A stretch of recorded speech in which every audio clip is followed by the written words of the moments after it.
노인과 바다라고 하는 소설로 노벨 문학상을 받은 해밍웨이라고 하는 사람이 있습니다. 그는 20세기 가장 인기 있는 미국의 소설가이자 저널리스트였습니다. 그가 남긴 말 가운데 타인보다 뛰어나다고 해서 고귀한 것이 아니다.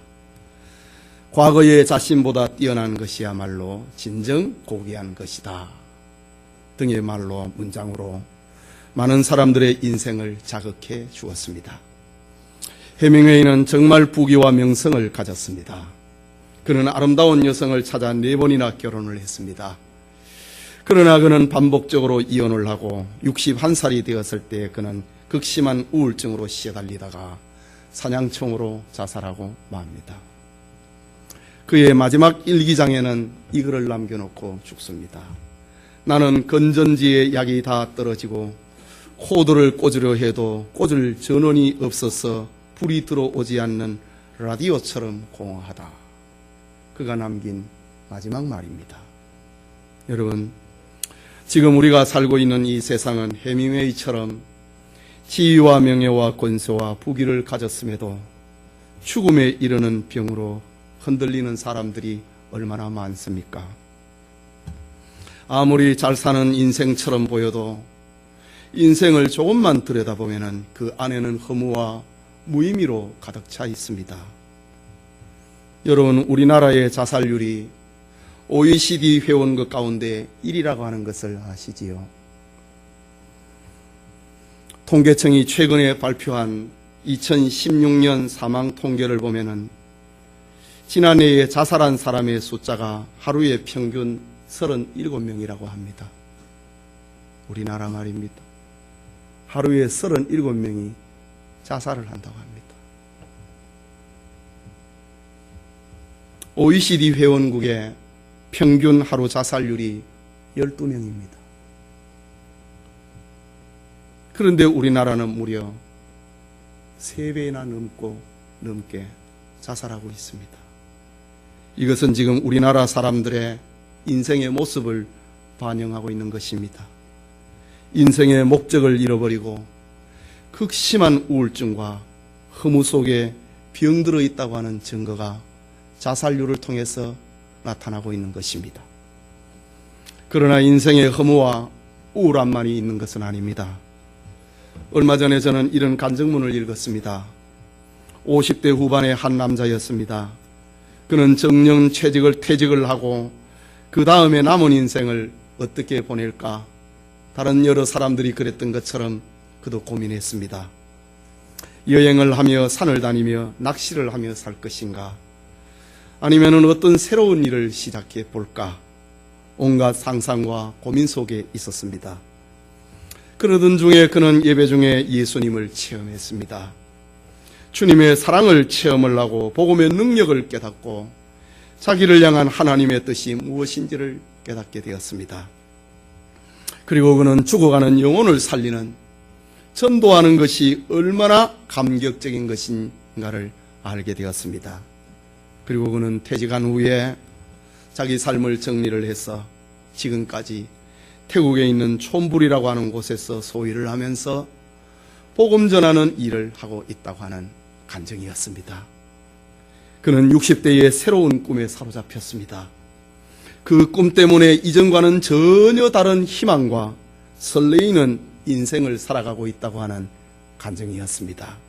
여러분, 일찍이 예레미야 선지자는 예레미야 2장 13절에 내 백성이 2가지 악을 행하였나니 곧 그들이 생수에 그는 데는 나를 버린 것과 스스로 웅덩이를 판 것인데 그것은 그 물을 가두지 못할 터진 웅덩이들이라 라고 했습니다. 이게 무슨 말입니까? 사람이 하나님을 떠나면은 그 인생의 내면은 텅 비고 공허가 찾아온다고 하는 것입니다. 하나님을 떠나는 것, 인생이 공허해지는 것, 그것이 첫 번째 죄악입니다. 그리고 물을 가둘 수 없는 웅덩이를, 터져 있는 웅덩이를 파는 것, 그것이 2번째 죄악이라고 했습니다. 하나님의 형상으로 지음받은 사람들은 하나님 외에는 그 내면을 어떤 것으로도 채울 수 없는데 다른 것을 자꾸 채우려고 하는 그것이 두 번째 악이라는 말입니다. 하나님 아닌 다른 것으로 채우려고 하는 것, 그 자체가 우울증과 허무 속으로 빠져드는 현대인의 우상 숭배입니다. 여러분, 저는 지금 바울의 영감으로 기록한 로마서의 마지막 부분을 강의하고 있습니다. 바울은 그의 인생 노년기가 되었음에도 삶의 열정과 꿈으로 충만해 있습니다. 그것은 바로 복음의 능력 때문이었습니다. 이 시간 바울의 전도계획이라는 제목으로 로마서 강의 계속하고자 합니다. 말씀을 듣는 우리 모두에게 바울에게 역사하셨던 하나님의 능력이 여러분을 충만한 삶과 꿈의 세계로 인도할 수 있기를 소원합니다. 첫째로 로마에 가고자 하는 바울의 계획입니다. 우리 22절 말씀 같이 읽읍시다. 그러므로 또한 내가 너희에게 가려 하던 것이 여러 번 막혔더니 라고 합니다. 우리가 로마서 강해를 시작을 하면서 로마서 1장 13절에도 이런 말이 기록되어 있습니다. 형제들아, 내가 여러 번 너희에게 가고자 한 것을 너희가 모르기를 원하지 아니하노니 이는 너희 중에서도 다른 이방인 중에서도와 같이 열매를 맺게 하려 함이로되 지금까지 길이 막혔도다. 바울은 로마에 가고 싶은 계획을 여러 번 세웠음에도 불구하고 길이 막혔다고 합니다. 이런 장면을 바울은 또 사도행전 19장에서도 표현합니다. 사도행전 19장 21절에 바울이 마게도니아와 아가야를 거쳐 예루살렘으로 가기로 작정하여 이르되 내가 거기 갔다가 후에 로마도 보아야 하리라 라고 합니다. 이처럼 로마를 방문하고자 하는 것은 전도자 바울의 간절한 소망이었습니다. 로마는 당시의 수도입니다. 로마를 통하여서 세계 어디든지 갈 수 있습니다. 복음을 로마에 전해야 된다고 하는 겁니다. 그런데 여러 번 그 길이 막혔다고 합니다. 우리는 여기서 하나님의 뜻과 사람의 뜻이 다를 수 있다고 하는 것을 보여줍니다. 그렇게 신실하고 영감이 넘쳤던 사도 바울이라 할지라도 하나님의 뜻과 자기 뜻이 다를 수 있다는 것을 보여줍니다. 길이 막혔다. 그것은 하나님의 뜻이 아니었다는 말입니다. 바울은 로마에 가기를 여러 번 원했지만은 하나님이 그 길을 막으셨다고 합니다. 왜 그랬을까요? 하나님이 왜 바울로 하여금 로마에 전도하러 가는 그 걸음을 막았다고 생각을 합니까? 하나님은 자신의 때에 자기 방법으로 일을 하시는 하나님이십니다.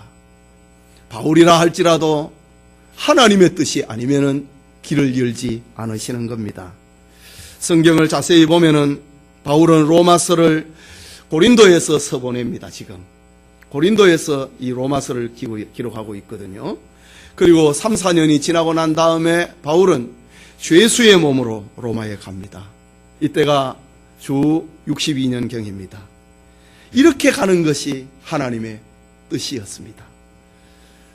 바울의 삶을 보면은 자신의 뜻과 하나님의 뜻이 다른 경우가 몇 분이 있었습니다. 사도행전 16장에 보면은 바울의 2차 전도 여행 가운데 또 이런 경험을 합니다. 그는 소아시아 지방의 수도 에베소 쪽으로 복음 전하기를 원했습니다. 그런데 예수의 영이 바울의 복음 전하는 것을 막았다고 합니다. 사도행전 16장 9절을 보면은 밤에 환상이 바울에게 보이니 마게도냐 사람 하나가 서서 그에게 청하여 이르되 마게도냐로 건너와서 우리를 도우라 라는 소리를 듣습니다. 소아시아의 에베소, 지금 바울이 머물고 있는 거기에서 동남쪽으로 내려가야 에베소인데 거기에서 그쪽으로 가는 길은 자꾸만 막히고 서쪽으로 가다 보니까 에게의 바다가 있는 그 드로아 항구까지 도착합니다. 거기에서 밤이 되었는데 환상 가운데 마게도냐 사람 하나가 서서 손짓을 하면서 건너와서 우리를 도우라 라는 영음을 듣습니다. 그래서 바울은 짐을 싸서 배를 타고 에게의 바다를 건너서 마게도니아 지역 빌립보에 가서 복음을 전합니다. 이렇게 되는 것이 하나님의 뜻인 것입니다. 우리가 계획을 세우고 있지만은 얼마나 우리 나름대로 계획을 세웁니까? 그러나 그 계획을 이루시는 분은 하나님이십니다. 잠언 16장 9절에 보면은 사람이 마음으로 자기 길을 계획할지라도 그 걸음을 인도하시는 이는 여호와시니라 라고 말씀했습니다. 여러분, 하나님의 뜻에 의해서 이 세상이 움직인다고 하는 걸 믿어야 됩니다. 지금 중국이, 미국이, 러시아가, 그리고 북한이, 우리나라가, 일본이 이렇게 몸부림하고 동북아에서 힘겨루기를 하고 있지만은 하나님의 뜻에 의해서 세상이 움직인다고 하는 것을 알아야 됩니다. 하나님의 뜻에 의해서 살기도 하고 죽기도 합니다. 하나님의 뜻에 의해서 부하게 되기도 하고 가난하게도 되는 겁니다. 바울은 그렇게 가고 싶은 로마에 하나님의 뜻에 의해서 갈 수가 없었습니다. 그런데 이제 바울이 로마서를 마감을 하면서 내가 너희에게 가기를 원한다, 이 말을 지금 들려주고 있는 것입니다. 바울의 생각 같으면은 믿음 좋은 성도들이 있는 로마에 가서 환영도 받고 거기서 집회를 열고 세계의 수도 로마의 지식층들과 권력가들에게 복음을 전하고 싶었습니다. 그러나 하나님은 바울을 그렇게 보내지 않았습니다. 하나님은 바울을 4년이라고 하는 세월이 지나고 난 다음에 죄수의 몸으로 로마에 가게 만듭니다. 이것이 하나님의 방법이고 하나님의 뜻이었습니다. 사실 바울이 죄수의 몸으로 로마 시민이 되었기 때문에 죄수의 몸으로 황제의 재판을 받으러 로마에 갔기 때문에 로마 황제의 측근들이 왕래하는 시위대 뜰 안에 연금되게 됩니다. 당시에 시위대는 로마의 황실을 지키는 로마 제국의 최고의 부대들, 장래가 보장이 되어 있는 그 군인들이 지키고 있는 병영 막사입니다. 그곳에서 바울은 2년 동안 연금 상태로 갇혀 있으면서 황제의 재판을 기다리고 있었습니다. 하지만 이렇게 되는 것이 하나님의 뜻이었습니다. 로마의 시위대 뜰은 바로 바울의 로마 전도의 현장이었기 때문입니다. 바울이 자유롭게 예배당을 다니면서 외당을 다니면서 복음을 전하는 것이 아니라 시위대 뜰에 갇혀갖고 복음을 전하는 겁니다. 바울이 이때에 쓴 편지가 4통이 있는데 그 가운데 빌립보서라고 하는 성경이 있습니다. 빌립보서 4장 22절에 보면은 모든 성도들이 너희에게 문안하되 특별히 가이사 집 사람 중 몇이니라 라고 합니다. 이게 무슨 말입니까? 가이사 집에 있는 사람 몇이 너희들에게 문안하고 있다. 이 황족들이, 로마의 황족들이 빌립보 교회 성도들 너희들에게 문안 인사를 하고 있다, 이 말입니다. 이것은 바울의 2년 동안 시위대 뜰에 연금되어 있는 그 상태에서 바울이 황족들에게 복음을 전했고 그들이 예수님을 믿었습니다. 그리고 바울이 빌립보 교회의 성도들에게 편지를 쓴다고 하는 소식을 듣고 우리의 안부도 좀 전해달라고 이렇게 말을 한 겁니다. 그래서 가이사 집의 사람 몇이 너희들에게 문안 인사를 하고 있다라고 합니다. 이것이 하나님의 방법이었고 이것이 하나님의 뜻을 이루는 방법이었습니다. 오늘 본문에 내가 너희에게 가려 하던 것이 여러 번 막혔더니 내가 가겠다라고 합니다. 그러나 이것은 바울의 뜻대로 되는 게 아닙니다. 하나님의 뜻, 하나님의 방법대로 죄수가 돼서 갔습니다. 그래서 로마에 복음이 전해지게 되는 것입니다. 우리 역시 우리의 계획과 다를 수 있는 하나님의 뜻을 깨달을 수 있어야 됩니다. 그리고 이 하나님의 뜻에 순종하는 은혜가 있기를 소원합니다. 둘째로 서바나 전도를 계획을 하고 있는 바울입니다. 23절을 함께 읽읍시다. 이제는 이 지방에 일할 곳이 없고 또 여러 해 전부터 언제든지 서바나로 갈 때에 너희에게 가기를 바라고 있었으니 라고 합니다. 여기서 우리는 바울의 품은 전도의 목적지가 저 로마를 지나서 바울이 가고자 했던 최종의 목적지가 어디였던가를 알게 됩니다. 그것은 서바나였습니다. 오늘 본문 28절에도 그러므로 내가 이 일을 마치고 이 열매를 그들에게 확정한 후에 너희에게 들렸다가 서바나로 가리라. 바울의 전도의 최종 목적지는 서바나였습니다. 여러분, 서바나는 지금의 스페인 반도를 가리킵니다. 우리가 알다시피 당시에는 콜럼버스가 신대륙을 발견하기 전입니다. 그때의 사람들은 대서양이 시작이 되는, 유럽의 대륙이 끝나는, 그리고 바다가 시작이 되는 이 스페인 반도, 서바나 반도, 거기를 땅끝으로 이해를 했습니다. 그래서 바울은 내가 거기에 가야 된다 라는 말을 전하고 있는 것입니다. 알다시피 바울은 안디옥 교회에서 선교사로 파송을 받아서 지중해의 섬 구브로를 지나서 소아시아 전역을 전도의 현장으로 삼았습니다. 그리고 2차 전도는 에게의 바다를 건너서 로마의 동쪽 마게도냐로 갔습니다. 바울은 이제 로마를 지나서 땅끝 서바나로 가고자 합니다. 그렇다면 이것은 바울이 가진 야망이었을까? 그것은 아니었습니다. 야망이 아니었습니다. 여러분, 야망과 비전은 다른 것입니다. 야망이라고 하는 것은 자기 꿈을 실현하고 싶은 것을 야망이고, 비전이라고 하는 것은 하나님이 주신 겁니다. 사도 바울이 지금 로마를 지나서 서바나로 가고자 한다. 이것은 바울의 야망이 아니었습니다. 자기 선교를 하는 게 아니었습니다. 그것은 하나님의 말씀에 순종하고자 했던 하나님이 주신 비전에 따라 그렇게 했습니다. 사도행전 1장 8절에 예수님이 말씀하셨습니다. 오직 성령이 너희에게 임하시면 너희가 권능을 받고 예루살렘과 온 유다와 사마리아와 땅끝까지 이르러 내 증인이 되리라 라고 말씀하셨습니다.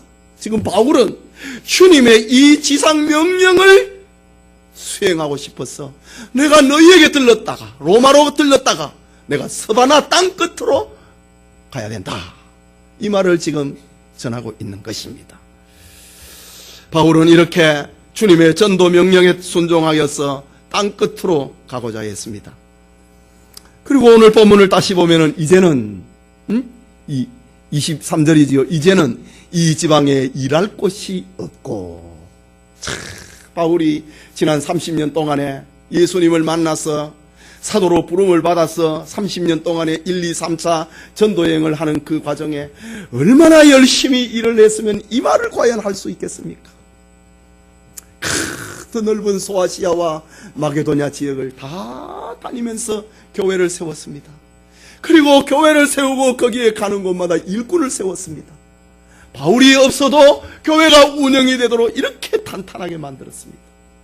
그런 다음에 바울이 지금 하는 말, 이제는 이 지방에 일할 것이 없고 소아시아에 내가 갈 만한 곳은 다 갔다, 이 말입니다. 구브로 섬을 갔습니다. 소아시아를 갔습니다. 에베소를 갔습니다. 마게도냐를 갔습니다. 아가야 지형을 갔습니다. 그야말로 저 아드리아의 동쪽, 로마의 반도, 이탈리아 반도 동쪽, 아드리아의 동쪽은 내가 다 갔다고 말합니다. 피나는 바울의 전도 여행길입니다. 우리 고린도후서에서 보면은 바울이 이 전도 여행 가운데서 그가 당했던 고통, 고난, 죽음의 고비 얼마나 많이 넘겼습니까? 그리고 바울이 하는 말, 이제는 이 지방에 일할 곳이 없고, 그렇게 충성했다는 말입니다. 이제 로마를 지나서 내가 서바나로 가고 싶다고 합니다. 그것은 여러 해 전부터 내가 계획한 것인데 나에게 길이 안 열렸다. 그러나 내가 지금도 그 꿈은 변함이 없다 라고 합니다. 당장 가는 게 아니라 그것도 또 4년이나 있다가 바울이 예루살렘에 가서 죽을 고비를 넘기고 감옥에 갇혀서 2년 동안 재판을 기다리고, 이런 어떤 정말 이해할 수 없는, 이것이 하나님의 뜻인가? 내가 로마에 가야 되는데, 내가 늙기 전에 로마에 가야 되는데, 내가 좀 더 건강할 때 로마에 가야 되는데, 그러나 그것은 하나님의 뜻이 아니었습니다. 예루살렘에서, 그리고 저 가이사라에서 바울은 2년 동안 감옥에 갇힙니다. 그렇지만 바울은 로마서를 쓰면서 내가 하나님으로부터 받은 꿈이 있는데 그것은 내가 너희에게 가야 되고, 그리고 너희를 넘어가지고 서바나로 가야 된다, 이런 꿈을 이야기하는 겁니다. 계속해서 24절을 읽겠습니다. 같이 읽읍시다. 이는 지나가는 길에 너희를 보고 먼저 너희와 사귐으로 얼마간 기쁨을 가진 후에 너희가 그리로 보내주기를 바람이라. 오늘 이 24절의 말씀은 아주 중요한 말씀입니다. 바울이 지금 서바나 전도를 계획하고 있는데 로마에 가야 될 이유에 대해서 밝히고 있는 아주 중요한 말씀입니다. 내가 로마에 가서 성도들을 보고 싶다고 합니다. 지나가는 길에 너희를 보고 싶다는 말입니다. 먼저 너희와 사귐으로 얼마간 기쁨을 얻은 후에. 이 말이 무슨 말입니까? 로마교회 성도들에게 바울은 자기가 하나님으로부터 받은 은혜를 전해주고 싶다고 합니다. 자기가 주님을 만났던 그 사건, 그리고 자기의 가슴 속에 담아주었던 이 로마서를 기록할 정도의 이 해박한 이 영의 지식들, 이것을 가지고 전하고 싶다는 겁니다. 그리고 성도들 간의 교제를 통하여서 얼마간 기쁨을 누리고 싶다고 합니다. 다르게 표현하면 좀 쉬고 싶은 겁니다. 여러분, 어제 제가 설교를 마무리하면서 바울이 지금 고린도에서 이 편지를 쓴다. 로마로 바로 가지 아니하고 지금 예루살렘으로 갔다.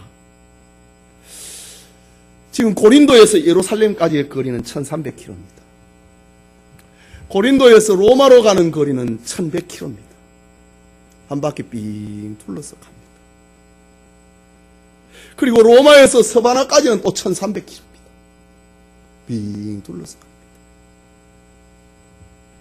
그리고 서바나에서 네로가 로마시에 불을 지르고 방화범을 기독 신자로 지목을 하고 기독 신자의 지도자가 체포될 때 바울은 저 아시아의 드로아에서 잡혀가거든요. 그 거리가 또 수천 킬로입니다. 바울이 이때부터 잡혀가는 거리, 그걸 생각을 하니까 7,300km였습니다. 그것도 전부 배를 타고 가요. 자, 이때 벌써 바울은 60이 넘었습니다. 요즘 60은 청년이지요. 그때의 60은 가물가물합니다.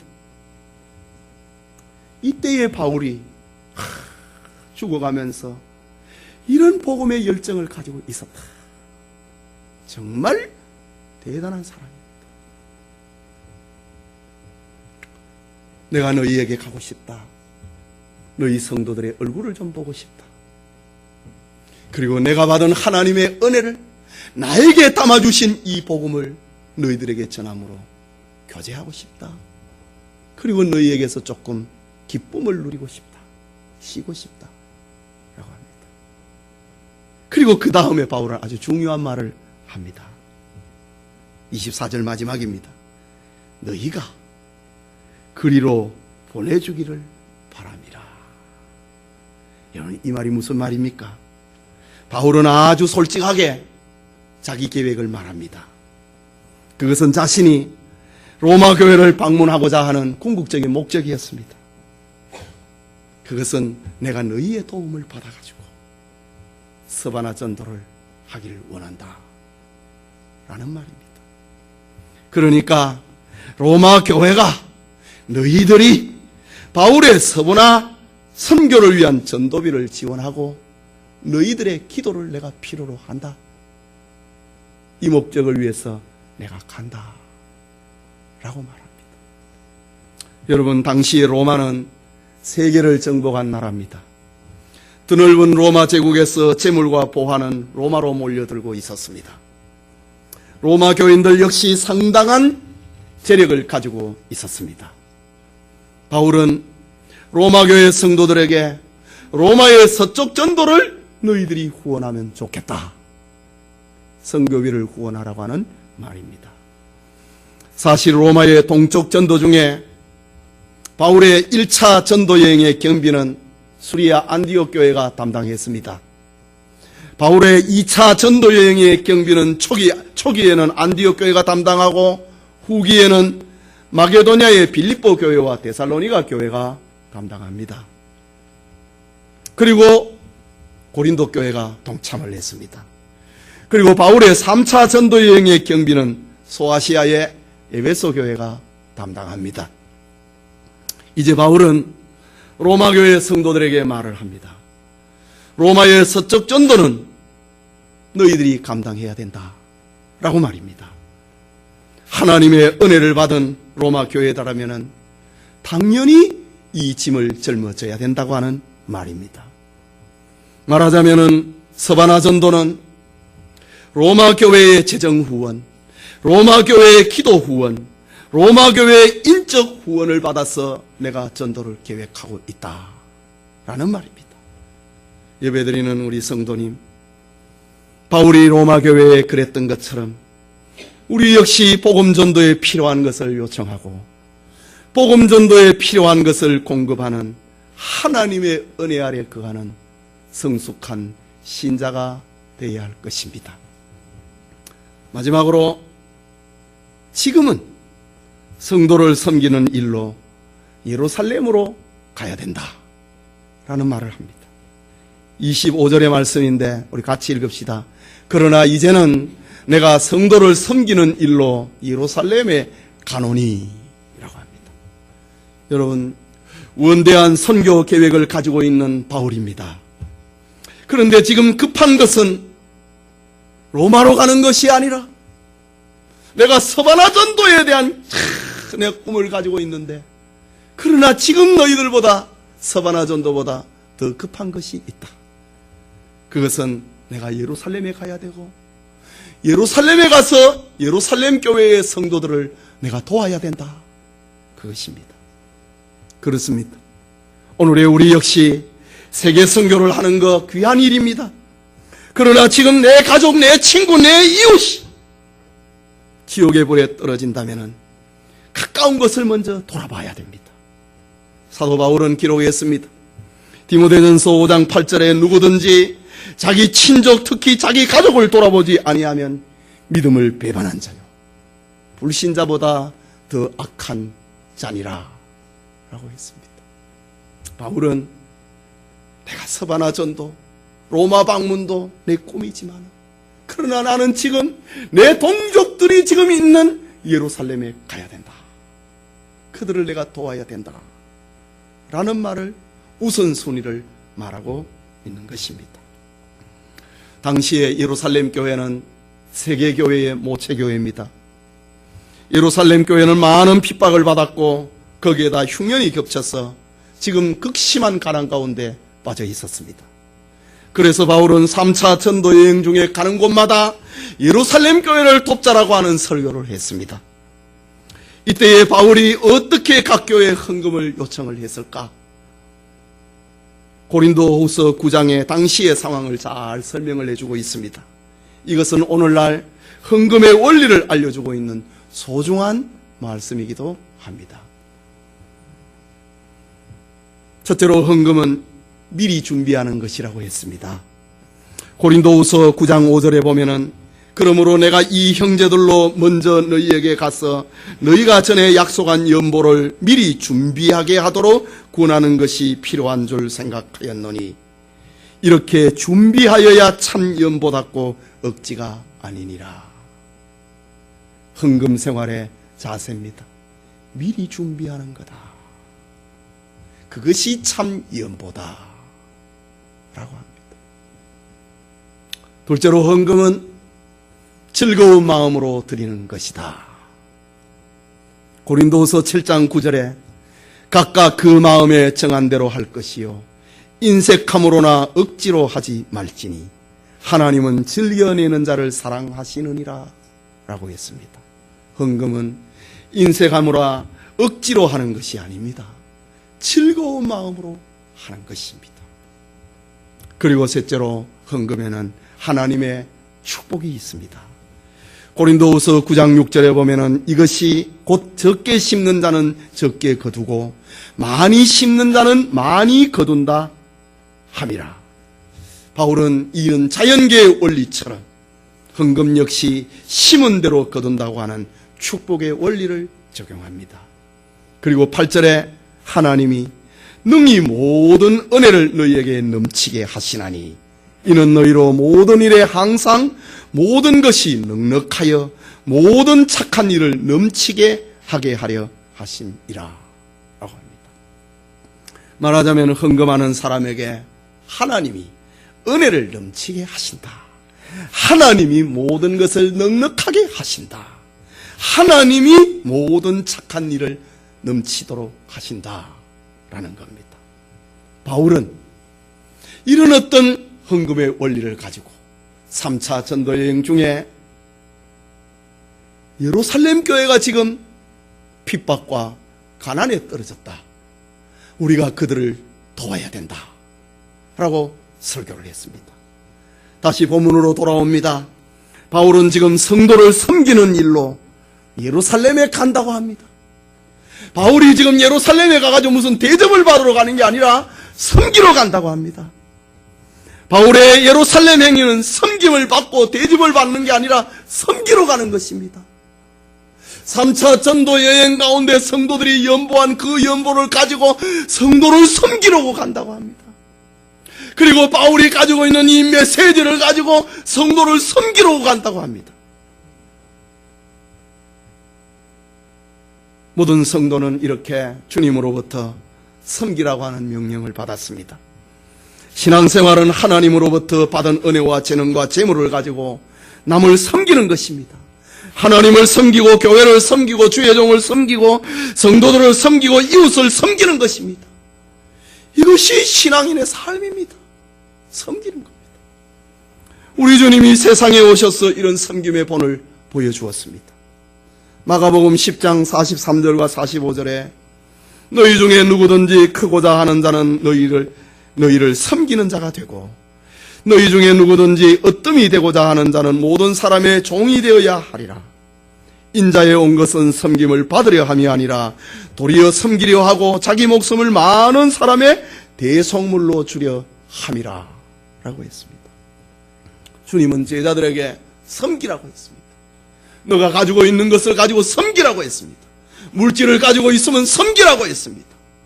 재능을 가지고 있으면 섬기라고 했습니다. 말씀을 받았느냐 섬기라고 했습니다. 이 세상은 누군가가 자기를 섬겨주기를 바라지만은 섬김을 받는 사람이 큰 사람이 되지만은 그러나 하나님의 나라는 그렇지 않다고 했습니다. 성도는 섬기는 자가 돼야 된다. 섬기는 자가 하나님의 나라는 큰 자라고 말을 합니다. 예수님은 이 섬김의 본으로 자기의 생명까지 대속물로 내주셨습니다. 자기의 생명까지, 자기의 목숨까지 섬김의 제물로 내주셨던 주님입니다. 이처럼 섬기는 것은 성도들의 삶의 가장 소중한 열매입니다. 계속해서 26절을 봅니다. 함께 읽읍시다. 이는 마게도냐와 아가야 사람들이 예루살렘 성도 중 가난한 자들을 위하여 기쁘게 얼마를 연보하였음이니라. 바울의 3차 전도여행 가운데 아가야와 마게도냐 사람들이 예루살렘 교회를 돕자고 했을 때 저들이 기쁜 마음으로 가지고 연보를 했다고 합니다. 지금 그걸 가지고 예루살렘 교회를 섬기러 지금 가고 있는 겁니다.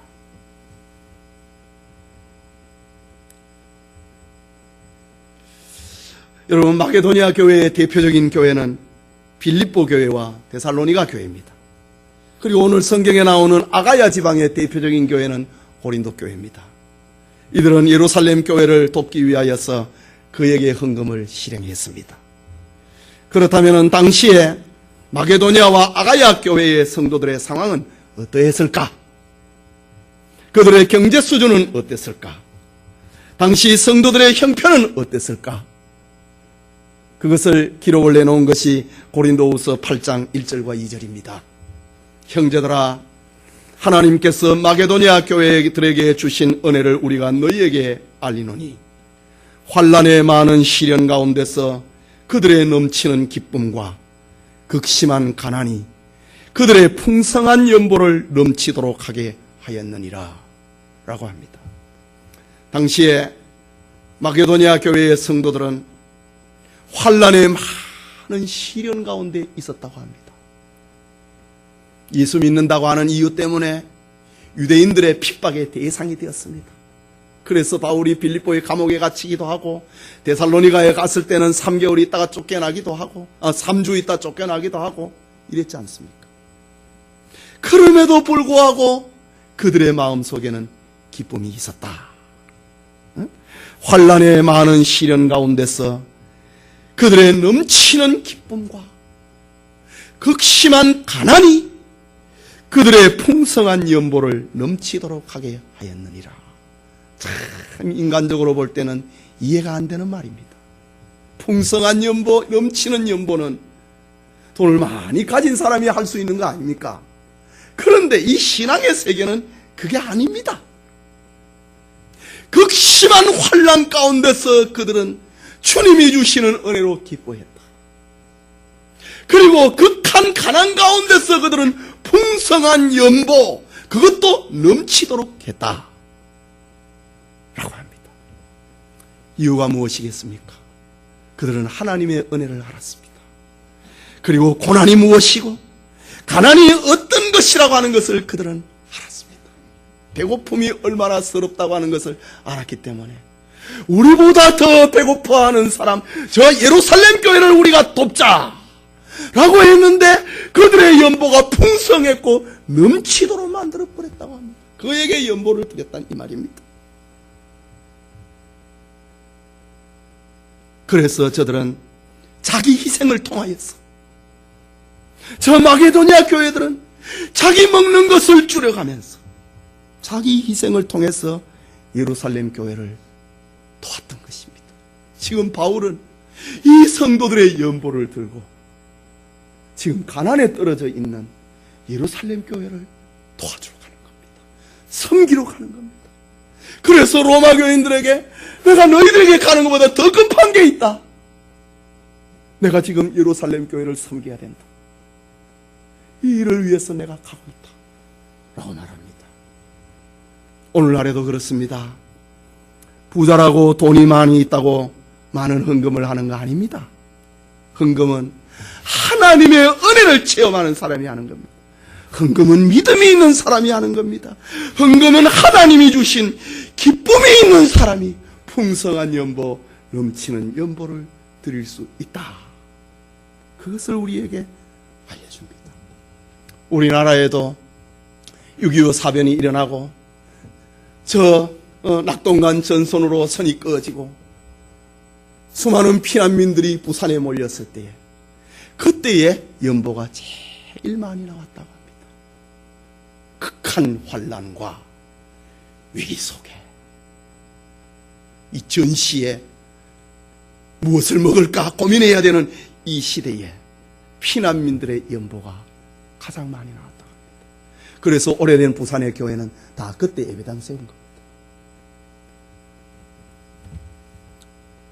계속해서 본문 27절을 봅니다. 같이 읽읍시다. 저희가 기뻐서 하였거니와 또한 저희는 그들에게 빚진 자니 만일 이방인들이 그들의 영적인 것을 나눠 가졌으면 육적인 것으로 그들을 섬기는 것이 마땅하니라. 지금 마게도냐 교회의 성도들은 예루살렘 교회를 돕기 위해서 기쁨으로 연보를 했다. 기뻐서 드렸다고 합니다. 그런데 그 기쁨 가운데 아주 기막힌 원리를 말합니다. 저희는 지금 마게도냐 교회를 말합니다. 저희는 그들에게 빚진 자니, 그들이 누굽니까? 예루살렘 교회를 두고 하는 말입니다. 마게도냐 교회, 이방인의 교회는 저 유대인의 교회, 그리고 그 본부 교회 예루살렘 교회에 빚을 졌다고 합니다. 빚진 자니 만일 이방인들이 그들의 영적인 것을 나눠 가졌으면은 육적인 것으로 그들을 섬기는 것이 마땅하니라. 저 예루살렘 교회가 이 말이 무슨 말입니까? 전도자를 파송해 주었다 이 말입니다. 예루살렘 교회가 전도자를 파송을 해주고 또 바울이 지금 예루살렘 교회가 직접 후원하지 않았지만 그 뿌리는 예루살렘 교회에 있지 않습니까? 예루살렘 교회로부터 지금 이방인의 교회는 다 영적인 구원을 얻습니다. 영적인 것을 우리가 예루살렘 교회로부터 공급받았다 이거죠. 그러니 우리가 육적인 것을 가지고 이 물질을 가지고 저들이 가난에 처해 있다면 그들이 돕는 그들을 돕는 것이 마땅한 것이 아니겠는가? 지금 이런 기막힌 원리를 가지고 바울은 성도를 섬기는 것에 대해서 이야기를 하고 있습니다. 그러니 자신들은 저 마게도니아 교회는 예루살렘 교회에 빚을 진 것이고 그런 마음으로 예루살렘 교회에 물질로 돕는 일에 있어서 기쁨으로 연보를 드렸다. 이것이 교회를 섬기는 원리라고 말을 합니다. 바울은 갈라디아서 6장 7절에 교훈했습니다. 가르침을 받는 자는 말씀을 가르치는 자와 모든 좋은 것을 함께 하라. 똑같은 원리입니다. 영적인 것을 받았느냐? 그러면 우리가 영적인 것을 받았다면 물질적인 것으로 말씀을 전한 사람에게 보답하는 것, 온갖 좋은 것을 모든 좋은 것으로 함께하는 것이 마땅하다. 바울의 일관된 사상입니다. 신학입니다. 말씀을 받는 성도는 말씀을 전하는 주의 종과 좋은 것을 함께하는 것, 이것은 당연한 성경의 원리입니다. 우리가 하나님의 은혜로 구원을 받고 그 은혜를 받은 만큼 주의 종을 섬기고 약한 이웃을 섬기고 도와주는 것은 우리의 신앙이 건강하다고 하는 겁니다. 이런 섬김의 원리가 없다면 그 신앙은 건강한 거 아닙니다. 뭔가 모관한 겁니다. 뭔가 흠이 난 겁니다. 뭔가 병이 들어있는 겁니다. 어디로부터 온 것인지는 모르지만 이런 섬김의 원리가 내 안에게 정상적으로 자리 잡지 않다면 병이 들어있는 겁니다. 예수님이 말씀하셨습니다. 누가복음 6장 38절에 주라 그러면 너희에게 줄 것이요 곧 후히 되어 누르고 흔들어 넘치도록 하여 너희에게 안겨주리라. 너희가 헤아리는 그 헤아림으로 너희도 헤아림을 도로 받을 것이니라. 뭐 그래 헤아리지 말라. 저도 가끔 이렇게 이 헌금을 하다 보면은요 자꾸 이런 말이 생각. 아이고 10,000원 할까 50,000원 할까 100,000원 할까 그런 마음이 때로는 들 때가 있어요. 뭐 우리 교회에서 연보할 땐 딱 내가 정해놓은 것이 있지만 밖에 나가서 연보하면 그런 마음이 든다고요. 50,000원짜리야 100,000원짜리야. 그럴 때에 이 말씀이 생각납니다. 너의 헤아리는 그 헤아림으로 주님도 너를 헤아릴 것이다. 맞습니다. 주님 생각나는 대로 하겠습니다. 이렇게 연보를 하는 경험이 저에게도 많이 있습니다. 다시 바울은 말을 합니다. 마지막 28절과 29절에 우리 같이 읽읍시다. 그러므로 내가 이 일을 마치고 이 열매를 그들에게 확증한 후에 너희에게 들렀다가 서바나로 가리라.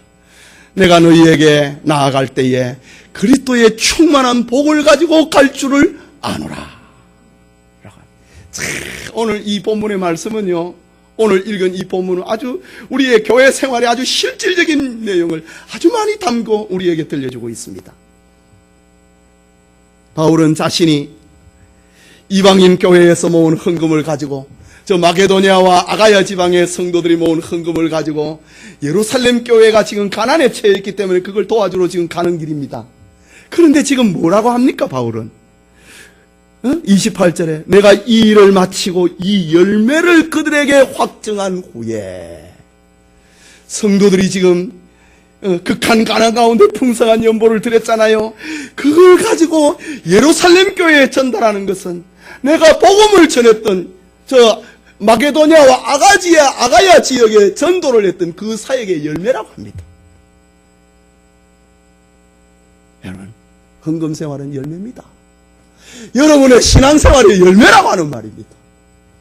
내가 이것을 내가 사역을 내가 마게도니아 저 이방인의 전도자가 되어서 마게도니아와 아가야 지역에 전도를 했는데 예루살렘 교회가 가난에 빠져 있다. 이걸 도와야 되는데 이 이방인 교회가 연보를 해가지고 이것을 지금 바울이 가져가는 거, 그리고 이것을 예루살렘 교회에 전달하는 거, 그걸 가리켜서 내 사역의 열매라고 합니다.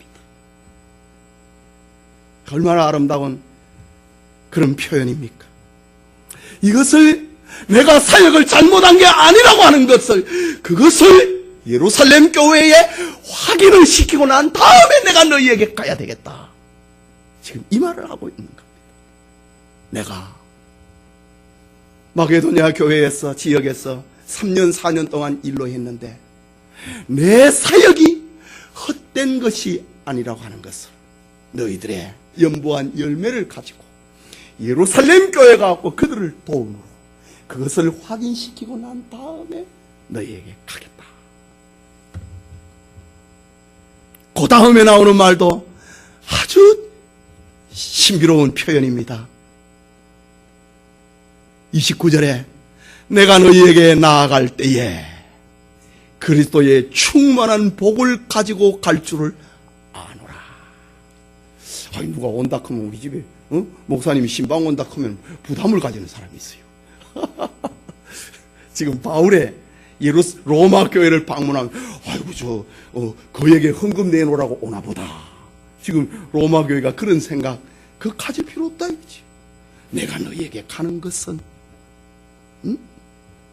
그리스도의 풍성한 복을 가지고 갈 줄을 아노라.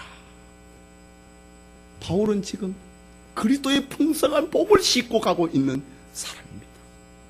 바울의 입술에서 전해지고 있는 구원의 복음으로 통하여서 신자들이 복을 받습니다. 신자들이 구원을 받습니다. 그 구원을 받아갖고 주를 위해서 살아가는 것, 그거 복받은 인생입니다. 성도들이 선한 일에 열심하고 전도비를 내놓는 것, 그거 복입니다.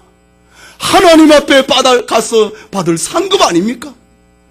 내가 이 복을 가지고 너희에게 간다 라고 말하고 있습니다. 그렇다면 우리 모두는 여기에서 새로운 영적인 눈을 떠야 됩니다. 전도자의 걸음은, 전도자의 방문은 부담을 주는 것이 아니라 그리스도의 충만한 복을 가지고 간다는 사실입니다. 이것이 신방입니다. 깨닫는 은혜가 있기를 바랍니다. 예배드리는 성도 여러분, 그리고 오늘 헌신하는 우리 여전도의 회원 여러분, 오늘 이 말씀은 그야말로 우리 여전도의 회원들에게 적용이 되는 말씀입니다. 많은 사람들은 자신이 가진 꿈을 따라서 사는 것을 행복이라고 생각합니다. 그러나 참된 행복은 하나님이 주신 꿈대로 인생을 사는 것입니다. 하나님이 우리를 이 땅에 보내고 우리를 구원하실 때에는 계획하신 삶이 있습니다.